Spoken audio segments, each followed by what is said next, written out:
ഇറക്കുമതി വർദ്ധിപ്പിക്കുക എന്നത് രാജ്യത്തിന്റെ പ്രഖ്യാപിത നയമാണ്. അതുകൊണ്ട് തന്നെ ക്രൂഡ് ഓയിൽ ഇറക്കുമതിയിൽ കൂടുതൽ വർധനവ് വരുത്തുകയാണ് ഇന്ത്യ. സൗദി അറേബ്യയും UAEയും ഇറാഖും ഉൾപ്പെടെയുള്ള പശ്ചിമേഷ്യൻ രാജ്യങ്ങൾക്ക് ഇന്ത്യയിൽ വീണ്ടും മേൽക്കൈ ലഭിക്കുകയാണ്. ഏറെക്കാലമായി തുടരുന്ന റഷ്യയുടെ മേധാവിത്വം കുറഞ്ഞു വരുന്നുവെന്ന പുതിയ വിവരം. നവംബറിലെ എണ്ണ ഇറക്കുമതി കണക്ക് പുറത്തു വരുമ്പോഴാണ് ഇക്കാര്യം വ്യക്തമാകുന്നത്. 9 മാസത്തിനിടെ ഇത്രയും ഉയർന്ന അളവിൽ ഇന്ത്യ പശ്ചിമേഷ്യയിൽ നിന്ന് എണ്ണ ഇറക്കുന്നത് ആദ്യമായാണ്. ലോകത്തെ 3ാം എണ്ണ വിപണി റഷ്യയ്ക്ക് നഷ്ടമാകുകയെന്ന ഭയവും ഇപ്പോൾ ഉയരുന്നുണ്ട്. ഒക്ടോബറുമായി താരതമ്യം ചെയ്യുമ്പോൾ നവംബറിൽ 13% റഷ്യൻ എണ്ണ ഇന്ത്യ കുറച്ചിട്ടുണ്ട്. ഒക്ടോബറിൽ പശ്ചിമേഷ്യയിൽ നിന്നുള്ള എണ്ണ ഇറക്കുമതി ഇന്ത്യ 10.8% ഉയർത്തിയിരുന്നു.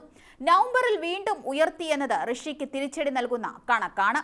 ഇന്ത്യയിലെ ചില എണ്ണ കമ്പനികളുടെ ശുദ്ധീകരണ പ്ലാന്റുകളിൽ അറ്റകുറ്റപ്പണി നടക്കുന്നുവെന്നാണ് റഷ്യയിൽ നിന്ന് എണ്ണ കുറയ്ക്കാൻ കാരണമായി പറയുന്നത്.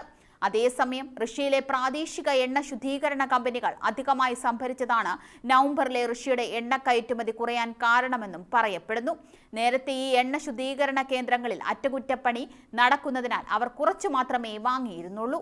ഈ വേളയിൽ അധികമായി സംഭരിച്ച എണ്ണ റഷ്യ വിദേശത്തേക്ക് കയറ്റുമതി ചെയ്തിരുന്നു.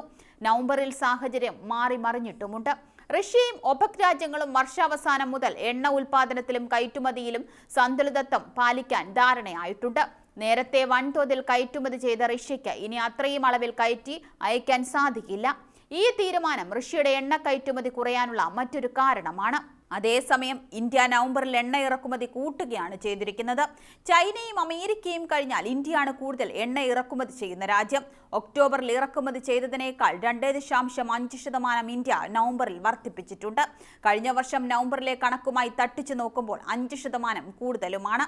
എങ്കിലും ഇന്ത്യ എണ്ണ വാങ്ങുന്ന രാജ്യങ്ങളുടെ പട്ടികയിൽ ഇപ്പോഴും റഷ്യ തന്നെയാണ് 1ാം സ്ഥാനത്ത്. ഇറാഖും സൗദിയും UAEയും അമേരിക്കയും കുവൈറ്റും തുടർ സ്ഥാനങ്ങളിലാണ്.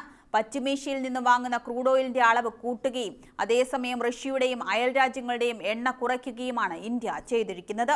റഷ്യ, കസാക്കിസ്ഥാൻ, അസർബൈജാൻ എന്നീ രാജ്യങ്ങളിൽ നിന്ന് വാങ്ങുന്ന എണ്ണയാണ് ഇന്ത്യ കുറച്ചിട്ടുള്ളത്. ഒക്ടോബറിൽ 40% ഇറക്കുമതി കുറച്ചതെങ്കിൽ നവംബറിൽ 35% കുറയ്ക്കുകയാണ് ചെയ്തതെന്നും കണക്കുകൾ വ്യക്തമാക്കുന്നു. അതിനിടെ അർജന്റീനയിൽ നിന്നും ആദ്യമായി ക്രൂഡ് ഓയിൽ വാങ്ങി പൊതുമേഖലാ സ്ഥാപനമായ Bharat petroleum corporation limited crude oil ഇറക്കുമതി സ്രോതസ്സുകൾ വിപുലീകരിക്കുക എന്ന രാജ്യത്തിന്റെ പ്രഖ്യാപിത നയത്തിൽ അനുസൃതമായിട്ടാണ് BPCLന്റെ നീക്കം. 1 മില്യൺ അർജന്റീനിയൻ ക്രൂഡ് ഓയിലാണ് യൂറോപ്യൻ വ്യാപാരിയായ മെർക്കുറിയിൽ നിന്ന് BPCL വാങ്ങിയിരിക്കുന്നത് എന്നാണ് വാർത്താ ഏജൻസിയായ റോയിറ്റേഴ്സ് ഉൾപ്പെടെ റിപ്പോർട്ട് ചെയ്യുന്നത്. ഇടപാടിനെക്കുറിച്ച് BPCLനോ മെർക്കുറിയോ ഇതുവരെ ഔദ്യോഗികമായി സ്ഥിരീകരിച്ചിട്ടില്ല.